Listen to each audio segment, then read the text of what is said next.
Good morning everyone. आज हम लोग सैम्पल पेपर नंबर 7 स्टार्ट करने जा रहे हैं, जिसके डाउट्स को आज हम लोग टैकल करेंगे। तो सैम्पल पेपर नंबर 7 में पहला जो डाउट है वो है क्वेश्चन नंबर 4 का। तो आइए सबसे पहले हम लोग इसको करते हैं। तो हमारा पहला जो क्वेश्चन है वो है सैम्पल पेपर नंबर 7। हम लोग आई सक्सीड का सैम्पल पेपर यूज़ करते हैं। तो सैम्पल पेपर नंबर 7 का क्वेश्चन नंबर 4 जो कि 1 मार्क्स का है, हम लोग आज इसको टैकल करने जा रहे हैं। इसमें मुझे क्या दे रखा है आप लोग देख सकते हैं। क्वेश्चन नंबर 4, ये है हमारा question number 4। Calculate the amount of cash if total assets excluding cash is इतना, टोटल लायबिलिटी इज इतना and the total capital is इतना 7000। तो आइए इसी को स्टार्ट करते हैं। ये कहता है आपके पास टोटल एसेट्स है, टोटल एसेट्स है, लेकिन माइनस हुआ पड़ा है इसके अंदर से ऑलरेडी क्या, कैश। तो मेरी टोटल एसेट्स कैश को छोड़कर कितनी है, 10,000 रुपये। और मेरी टोटल लायबिलिटी है 8,000 रुपये और मेरी टोटल कैपिटल है 7,000 रुपये।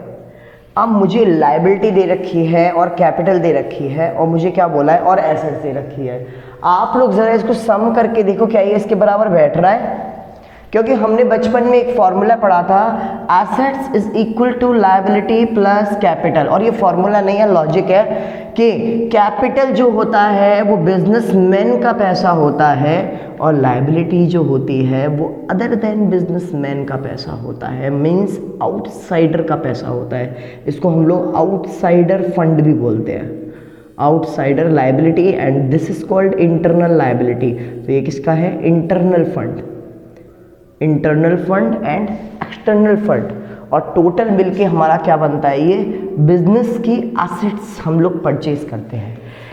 मैं एसेट्स का सहारा नहीं ले रहा हूँ, पूछो क्यों नहीं ले रहा हूँ, क्योंकि उसने एसेट्स में कुछ दोष है। एसेट्स में क्या है, कुछ दोष है। और अगर ये चीज़ें सही होती तो मेरा assets is equal to liability plus capital बनता।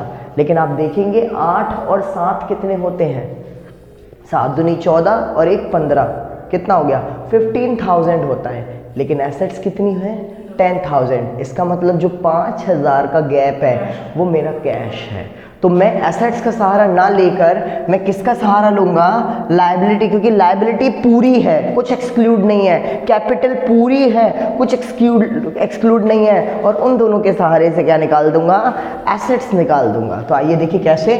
लायबिलिटी कितनी है, 8,000 रुपये, कैपिटल कितनी है, 7,000 रुपये। इन दोनों में से कुछ भी एक्सक्लूड नहीं है, तो क्या मैं टोटल करके ये नहीं निकाल दूंगा एसेट्स। मेरी एसेट्स कितनी आ गई, 15,000 विदाउट एक्सक्लूडिंग कैश। और इसने क्या बोला है, assets excluding cash, total assets कितनी है, 15,000 और कैश को छोड़कर एसेट्स कितनी है, 10,000। तो कैश कितना आ गया, 5,000 रुपये मेरा क्या है, cash. So this is my answer and the option is a. इसने बोला था calculate the amount of cash, तो कैश की अमाउंट कितनी है ये, तो मेरा आंसर क्या हो गया, ए। आई होप आपको समझ में आ गया होगा। आइए नेक्स्ट क्वेश्चन हम लोग डील करते हैं। अगला क्वेश्चन जो हमें डील करना है वो है हमारा 7th क्वेश्चन। अब 7 सैम्पल पेपर नंबर 7 ही आज हम लोग कर रहे हैं, तो मुझे बार बार ये बताने की ज़रूरत नहीं है कि हम सैम्पल पेपर 7 के डाउट्स को टैकल कर रहे हैं। तो जिसमें अब हम लोग कर रहे हैं क्वेश्चन नंबर 7। ये बोलता है which of the following entire body of the theoretical knowledge of accounting. कहता है कि अकाउंटिंग की सबसे बड़ी बॉडी कौन सी होती है। अब आज मैं आपको बताता हूँ बेटे, सबसे छोटी बॉडी जो होती है वो होती है बुक कीपिंग। उससे बड़ी कौन होती है, अकाउंटिंग। और उन सबसे बड़ी कौन होती है, अकाउंटेंसी। तो इन सब में सबसे बड़ी कौन सी बॉडी हुई, अकाउंटेंसी इज द एंटायर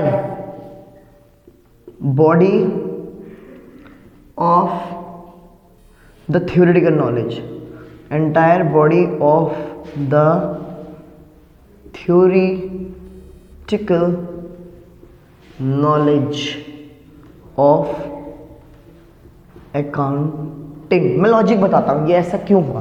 वैसे तो डायग्राम से ही आप लोग समझ गए होंगे कि सबसे छोटा होता है बुक कीपिंग, उसके बाद आता है अकाउंटिंग और उसके बाद आता है अकाउंटेंसी।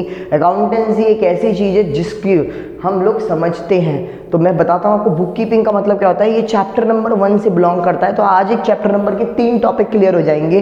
डिफाइन कैसे करते हैं, बुक कीपिंग क्या है, अकाउंटिंग क्या है और अकाउंटेंसी क्या है। मैं आज इसको इलेबोरेट करके बताने जा रहा हूँ। तो आइए देखिए, बुक कीपिंग आप लोगों ने सुना था identify, collecting, identify, collecting, measuring. सबसे पहले क्या करेंगे, कलेक्ट करेंगे, फिर आइडेंटिफाई करेंगे, फिर मेजरिंग करेंगे, फिर recording, classifying, summarising, analysing, interpreting and communicating. क्या क्या कम्युनिकेटिंग करेंगे, अकाउंटिंग इंफॉर्मेशन किसको, यूजर्स को। तो बेटे ये जो क्लासिफाइंग तक है इसको बोलते हैं बुक कीपिंग। ये जो क्लासिफाइंग तक है इसे बोलते हैं बुक कीपिंग, और ये पूरा का पूरा जो है इसे बोलते हैं अकाउंटिंग। तो अकाउंटिंग के अंदर ही बुक कीपिंग आता है। बुक कीपिंग अकाउंटिंग का एक छोटा सा पार्ट है। बुक कीपिंग अकाउंटिंग का पार्ट है क्योंकि स्टार्टिंग के जो 1 2 3 4 5 स्टेप्स है वो इसके अंदर आते हैं, और इसके अंदर 5 तो आते ही हैं प्लस 6 7 8 9 10 11 भी आ जाते हैं इसके अंदर बचे हुए। तो ये सब क्या हो जाता है टोटल मिलके ये। अब अकाउंटेंसी क्या होती है, इस सब को करना जो सिखाए वो अकाउंटेंसी है। जैसे कि बेटे आपका अकाउंट्स का टीचर और आपके अकाउंट की बुक, आपका अकाउंट्स का टीचर और आपके अकाउंट की बुक, समझ में आ रही है। ये वो गैजेट है, ये वो पर्सन है, ये वो सोर्स है जो आपको ये एजुकेट करता है कि how to do accounting. Accountancy is a gadget which educate us how to do accounting is called accountancy. Accountancy एक ऐसा चीज है जो आपको अकाउंटिंग करने का पूरा ज्ञान देता है, उसी को अकाउंटेंसी कहते हैं। तो बेटे आपके अकाउंट की बुक क्या हो गई, अकाउंटेंसी, क्योंकि अकाउंटेंसी के अंदर अकाउंटिंग करना सिखाते हैं और अकाउंटिंग के अंदर एक छोटा सा चैप्टर है बुक कीपिंग। तो book keeping is the part of accounting और accountancy is the wider term in comparison to the accounting. जो अकाउंटिंग ही करना सिखा रहा है वो तो अकाउंटिंग का भी बाप हुआ ना। इसीलिए सबसे बड़ी एंटायर बॉडी ऑफ नॉलेज कौन है, बुक। बुक, अकाउंट की बुक क्या है, अब मन में सोचो अकाउंट की बुक। तो अकाउंट की बुक एंटायर बॉडी है, सारे चैप्टर आते हैं।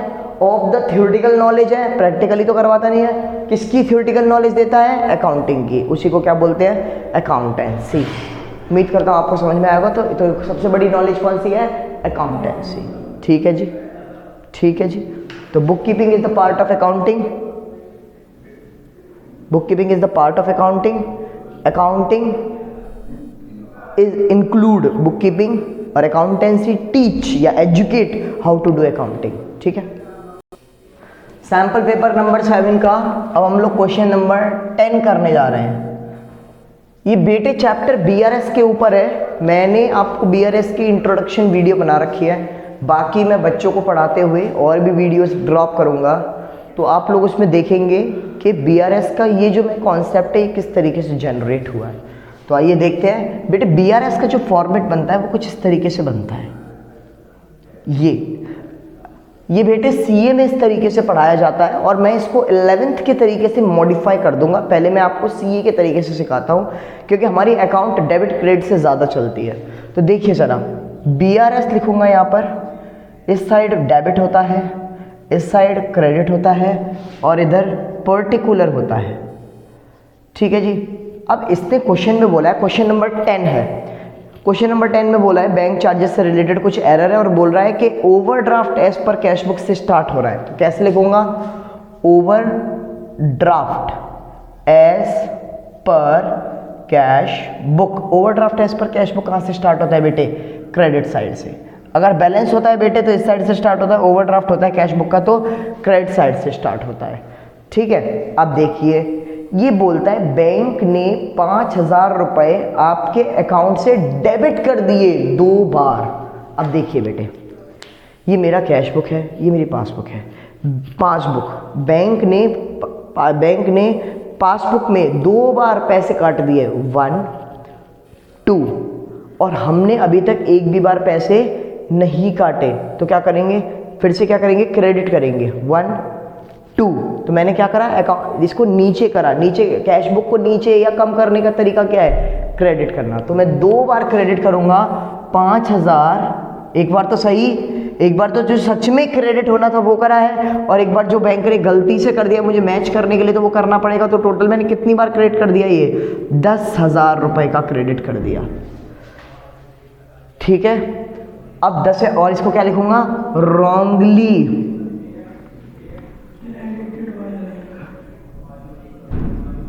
बैंक चार्जेस डेबिटेड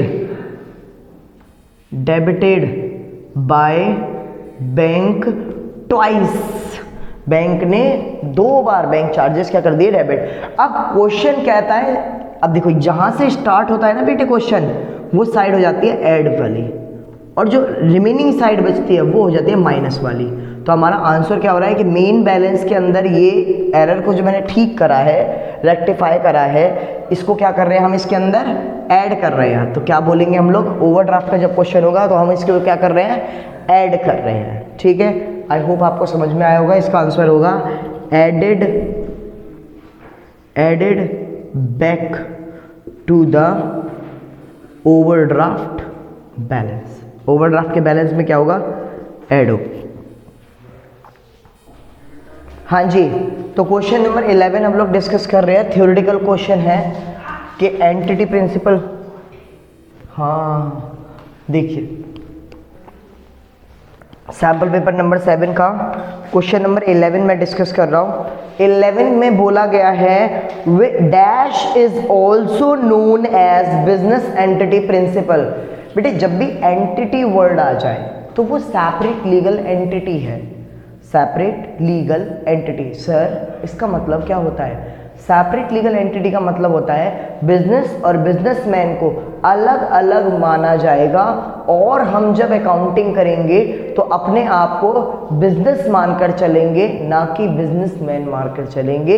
इसी प्रिंसिपल, इसी नियम, इसी स्टैंडर्ड को हम लोग क्या बोलते हैं, separate legal entity, business entity, accounting entity. मतलब एंटिटी वर्ड जहां जहां लाइनों में आता जाए समझ जाइए ये सेपरेट लीगल एंटिटी के ही अपने खुद के अलग अलग नाम हैं। तो इसने बोला है कौन सा ऐसा प्रिंसिपल है जो बिजनेस एंटिटी प्रिंसिपल कहलाता है, तो आंसर है अकाउंटिंग एंटिटी या सेपरेट लीगल एंटिटी। आपकी बुक चैप्टर नंबर 3 के अंदर प्रिंसिपल्स हैं, उसमें आपको मिलेगा सेपरेट लीगल एंटिटी। तो business and businessman are separate from each other and we will make accounting from the view of business, not from the view of businessman। हम business और businessman को अलग अलग मानकर चलेंगे, और जो भी अकाउंटिंग करेंगे बिजनेस बनकर करेंगे, ना कि बिजनेसमैन बनकर करेंगे। Next question number 14, explain the materiality principle. बेटे मैटरलिटी का मतलब समझने की कोशिश कीजिए। क्वेश्चन नंबर 14 है ये सैम्पल पेपर का। मैटरलिटी का मतलब होता है मटेरियल। मैटरलिटी वर्ड बना है मटेरियल से, और मटेरियल होता है बेटे ठोस, कठोर, है ना, पुख्ता, इंपॉर्टेंट, रेलेवेंट। तो मैटरलिटी क्या कहता है कि आप अकाउंटिंग के अंदर सभी काम की इंपॉर्टेंट सेंसिटिव जानकारी को मेंशन करेंगे, जिससे कि अकाउंटिंग यूजर्स को आपकी कंपनी या बिजनेस के बारे में सभी प्रकार की महत्वपूर्ण जानकारियां मिल सके। महत्वपूर्ण को ही मटेरियल इंफॉर्मेशन कहते हैं, और इसी रूल और नियम और कायदे कानून को नाम दिया गया है मैटरलिटी प्रिंसिपल। मैटेरियलिटी प्रिंसिपल का मतलब है कि आप सभी मटेरियल इंफॉर्मेशन को क्या करेंगे, इसमें रिकॉर्ड करेंगे। आइए बाकी हम किताब में से डिस्कस करते हैं इसने क्या बोला है। देखिए कि मैटेरियलिटी प्रिंसिपल के बारे में क्या बात करता है। According to materiality principle only material fact, material का मतलब इंपॉर्टेंट, मटेरियल का मतलब important, should be disclose in the books of account. Disclose मतलब विवरण किया जाना चाहिए, दर्शाए जाने चाहिए, किसमें, आपकी अकाउंटेंसी के अंदर, ठीक है। And accountant need not to present the fact, accountant को उसके बारे में ज़्यादा लॉजिक्स नहीं मेंशन करने हैं, विच आर इमैटेरियल, ऐसे फैक्ट मेंशन नहीं करने जो कि इमैटेरियल मतलब महत्वपूर्ण नहीं है जानकारी के लिए। किसकी जानकारी के लिए, यूजर्स ऑफ अकाउंटिंग इंफॉर्मेशंस के लिए। इसी प्रिंसिपल को हम लोग क्या बोलते हैं, मटेरियल प्रिंसिपल बोलते हैं। सभी पुख्ता जानकारियों को उसमें मेंशन करे, गैर पुख्ता जानकारियों को अनइम्पॉर्टेंट या इमैटेरियल बोलूँ या अनइम्पॉर्टेंट बोलूँ को मेंशन नहीं करना चाहिए, इररिलेवेंट चीज़ों को, ठीक है। Next doubt please. बेटे 14 के और में एक और क्वेश्चन आया है, लिमिटेशन ऑफ अकाउंटिंग। वो बोल रहा है कि लिमिटेशन ऑफ अकाउंटिंग क्या होता है। बेटे बुक में चैप्टर नंबर 1 में लिमिटेशन ऑफ अकाउंटिंग खोलिए, सारी लिमिटेशन को डिस्कस करेंगे, कितनी भी लिमिटेशन है।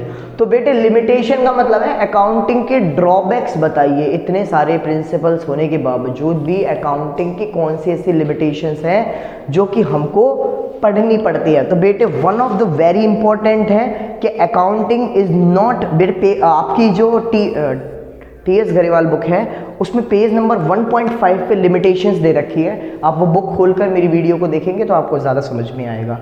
तो accounting is not fully exact, इसका मतलब क्या है, अकाउंटिंग आपको सभी प्रकार की जानकारियां नहीं देता है। आप ये सोचे कि आपको बिजनेस की एक का एक जानकारी दे देगा, it is not possible to mention each and everything in the books of accountancy.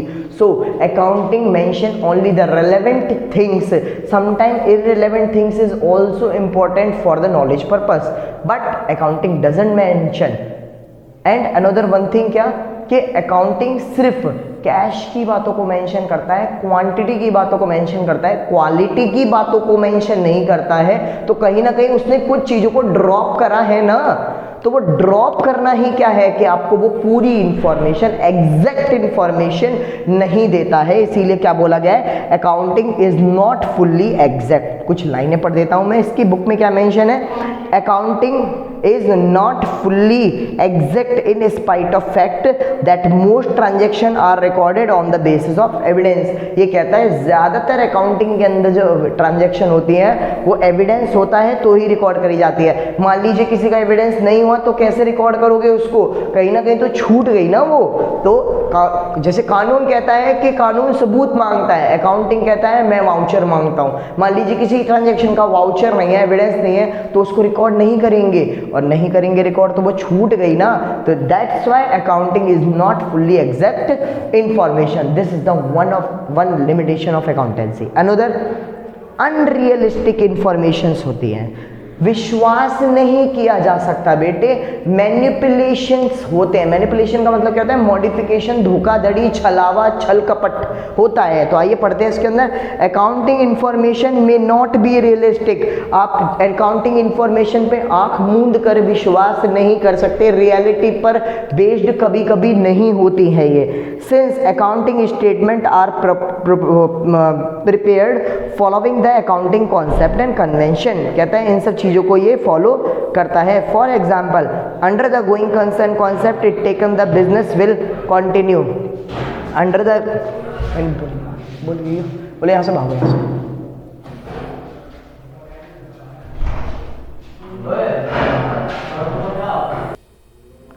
तो अनरियलिस्टिक इंफॉर्मेशंस को अकाउंटिंग में रिकॉर्ड भी कर लिया जाता है। आप ज़्यादा विश्वास उन पर नहीं कर सकते आंख मूंद कर।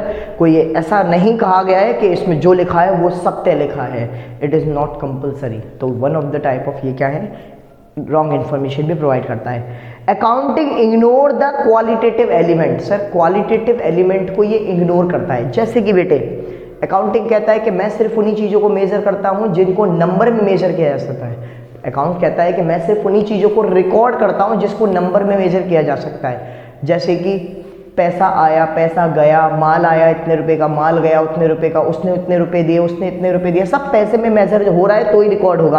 अब मेरे बिजनेस में कोई एक ऐसा इंपॉर्टेंट पर्सन है जिसका माइंड इतना ब्रिलियंट है और उसका बात करने का तरीका, कस्टमर को अट्रैक्ट करने का तरीका इतना अच्छा है कि वो गंजे को भी कंघी बेच दे, ये टैलेंट है उसके अंदर।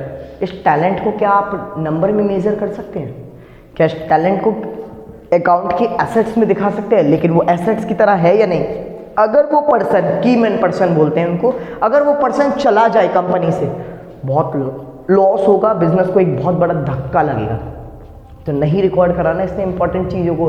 क्वालिटी थी उसके अंदर, ये क्वालिटी थी कि कस्टमर को कॉन्ट्रैक्ट लेकर वो आ जाता था कस्टमर से, लेकिन उस बंदे की क्वालिटी को हम लोगों ने रिकॉर्ड नहीं करा। तो अकाउंटिंग सिर्फ नंबरों को रिकॉर्ड करता है, बिना नंबर की चीज़ों को रिकॉर्ड नहीं करता है। यही मतलब होता है कि क्वांटिटी की चीज़ों को रिकॉर्ड करता है, क्वालिटी की चीज़ों को नहीं रिकॉर्ड करता। अब सर ये क्वांटिटी और क्वालिटी क्या होता है? क्वांटिटी जिसको नंबर में आप एक्सप्रेस कर सकते हैं, क्वालिटी जिसको नंबर में व्यक्त नहीं कर सकते।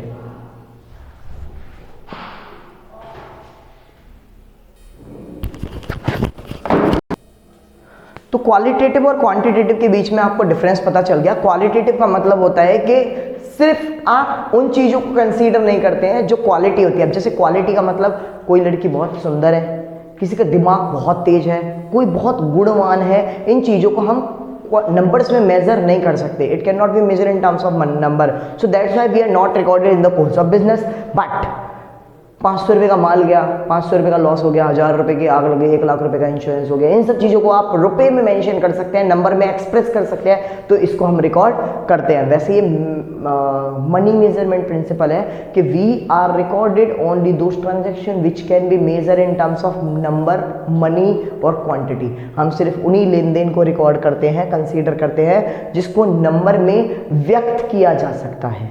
ठीक है, आइए नेक्स्ट। अकाउंटिंग इग्नोर करता है प्राइस लेवल चेंज को। बेटे बुक कीपिंग प्रिंसिपल कहता है, कॉस्ट प्रिंसिपल कहता है कि आप एसेट्स को बैलेंस शीट के अंदर कॉस्ट पर ही रिकॉर्ड करेंगे। कौन सा प्रिंसिपल है? Cost principle. आप लोग देखेंगे हिस्टोरिकल कॉस्ट के नाम से ये है चैप्टर नंबर 3 के अंदर प्रिंसिपल्स में। हिस्टोरिकल कॉस्ट कहता है कि आप एसेट्स को कॉस्ट पर ही रिकॉर्ड करेंगे, नई वैल्यू पर, रियलाइजेबल वैल्यू पर रिकॉर्ड नहीं करेंगे, या रिकॉर्ड करेंगे तो विच एवर इज लोअर पे। तो ये प्रिंसिपल कहता है कि अकाउंट जो है इग्नोर करता है प्राइस के इफेक्ट को। अगर आप कॉस्ट पे रिकॉर्ड करोगे, क्या वो चीज़ आज भी कॉस्ट पर ही होगी? मे भी बढ़ गई हो, मे भी घट गई हो, लेकिन आपने हिस्टोरिकल कॉस्ट प्रिंसिपल में क्या बोल रखा है? सभी एसेट्स को कॉस्ट पर रिकॉर्ड किया जाएगा जो उनकी हिस्ट्री में थी। तो ये कहीं ना कहीं प्राइस को इग्नोर कर रहे हैं या नहीं कर रहे हैं? वेरिएशंस को इग्नोर कर रहे हैं। तो ये भी अकाउंट का क्या है? One of the type of loophole है। Next, window dressing, fifth and last. Window dressing का मतलब होता है आपने अपने बिजनेस को बाहर से बहुत ही सुंदर सजा रखा है और अंदर मकान की पपड़ियाँ छूट रही हैं, लेंटर कच्चा है, जैसे कि आजकल के फ्लैट्स आप देख रहे हैं, बाहर से एकदम बढ़िया टाइल, मार्बल्स लगे हुए हैं, और अंदर जब उनमें रहने लग जाते हैं तो कभी टाइलें गिर रही हैं, कभी स्लैब गिर जाती हैं, कभी दरवाजे उखड़ जाते हैं, मतलब सब टेम्परेरी काम होता है। इसी चीज़ को क्या बोलते हैं बेटे? Window dressing. बाहर से दिखावा बहुत ही बढ़िया है और अंदर मामला खोखल है। ठीक है, तो इसी चीज़ को क्या बोलते हैं? विंडो। विंडो मतलब खिड़की तो आपने ड्रेस पहना के बड़ी सुंदर कर रखी है, लेकिन बिजनेस के अंदर के, घर के अंदर के हालात बहुत ही बुरे हैं। तो आप, अब विंडो हमारी कौन है? हमारे बिजनेस की विंडो कौन है? Financial statement. अपने फाइनेंशियल स्टेटमेंट मैनिपुलेट मतलब धोखाधड़ी करके इतनी सुंदर बना रखी है, एसेट्स बेइंतहा है, कर्जा बिल्कुल नहीं है, प्रॉफिट खूब हो रहा है, लेकिन अंदर कंपनी में ताला लगा पड़ा है। ठीक है, आप लोगों ने स्कैम मूवी देखी थी, उसमें एक कंपनी के बारे में बात करी गई थी। उस कंपनी के शेयर 2 रुपये से सीधे 125 हो गए थे, लेकिन जब न्यूज़ वाले ने देखा जाकर तो उस कंपनी में ताला लगा पड़ा था और उसकी कंपनी के शेयर बढ़ते चले जा रहे थे। तो ये क्या है? इसी को विंडो ड्रेसिंग कहते हैं बेटे। तो ये है आपके अकाउंट के लिमिटेशंस, जो कि हमने पांचों के पांचों डिस्कस कर दी। इस क्वेश्चन में बोला है कोई भी 3 अकाउंटिंग लिमिटेशन आप मेंशन कीजिए। तो आप इन 3 में से कोई भी मेंशन कर दीजिएगा, आपका ये क्वेश्चन कंप्लीट हो जाएगा। Next question please. Next question. हाँ जी, journal entry question number 15। Question number 15 journal entry हम लोग करने जा रहे हैं। तो आइए जर्नल करते हैं। Question number 15 sample paper number 7 का क्वेश्चन नंबर 15 डिस्कस करेंगे।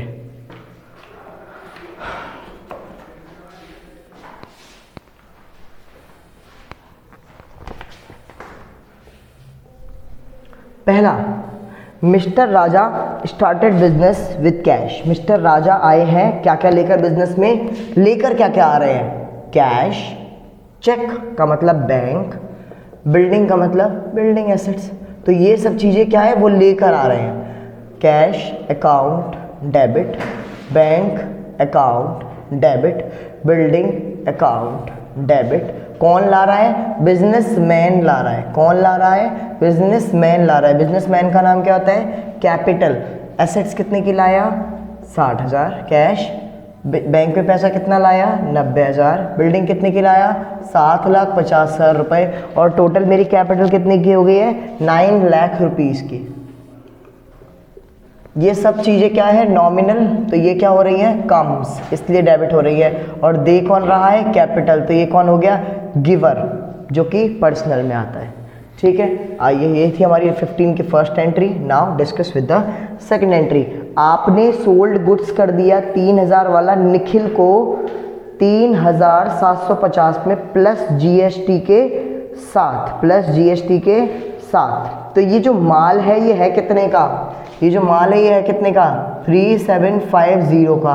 और आपने 10% जीएसटी कितनी हो गई, 375 जोड़ दो और इतने टोटल पे आपने बेच दिया। ये क्या है इसकी, ये क्या है इसका सेलिंग प्राइस। और इस पर ये क्या लग गया है, आईजीएसटी टैक्स 10% लग गया। ठीक है, तो एंट्री क्या बनेगी बेटे, जब सेल होता है तो आउटपुट वर्ड को यूज़ करते हैं। जब सेल होता है तो आउटपुट वर्ड को यूज़ करते हैं। तो एंट्री क्या बनेगी, पहले तो सेल हो रही है, सेल मेरे लिए इनकम है इसलिए क्रेडिट होगी। सेल कितने की हो रही है, 3750 की।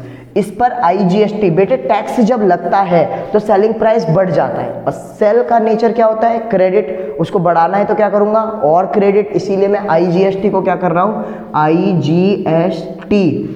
और आउटपुट वर्ड लिखते हैं जब माल जाता है तो आउटपुट लिख देंगे, आईजीएसटी आउटपुट कितना आ जाएगा, 375। और ये टोटल पैसा, ये टोटल पैसा हम निखिल से ले लेंगे। निखिल अकाउंट डेबिट, मेरा डेटर बन गया निखिल कितने से, 4125 से।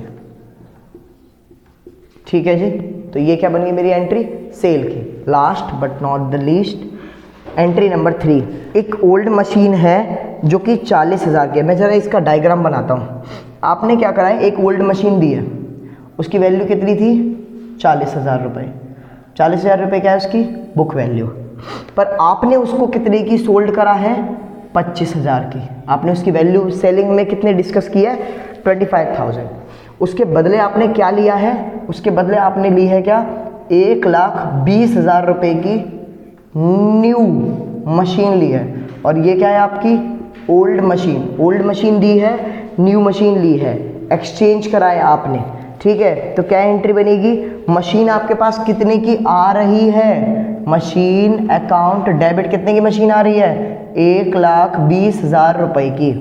ठीक है जी सर, ये मशीन को बेचने में आपको लॉस कितने का हो गया, 14 - 25 लॉस कितने का हो गया, 15,000 रुपये का। इसको क्या बोलूँगा, लॉस अकाउंट डेबिट। ठीक है, इसके बदले क्या जा रही है मेरे पास से, मेरे पास से जा रही है मशीन। पर ये कौन सी वाली है, ओल्ड। और ये कौन सी वाली है, न्यू।